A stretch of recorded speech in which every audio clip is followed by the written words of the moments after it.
তো তোমরা তো জানো আজকে ছিল নীলষষ্ঠী।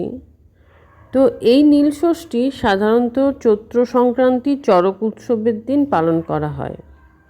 তো কেন পালন করা হয় বা কেনই বা বলা হয় একে নীলষষ্ঠী? তো বলা হয়ে থাকে যে এই দিন মহাদেবের সাথে নীলচণ্ডিকা বা নীলাবতীর বিবাহ হয়েছিল। এটা একটা সনাতন বঙ্গীয়দের লোক উৎসব।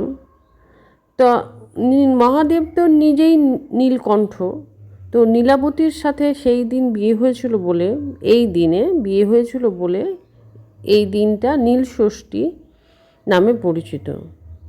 এই দিন বাঙালি গৃহিণীরা নিজের সন্তানের মঙ্গল কামনায়, নিরোগ কামনার, সুস্থ জীবন কামনা করে। তো আমিও গেছিলাম আমার ছেলের ভালোর জন্য, আমার ছেলের আগামী জীবন যেন সুষ্ঠুভাবে নির্ঝঞ্ঝাট কাটে। তো দেখো কত ভিড় হয়েছিল, প্রচুর লোকজন।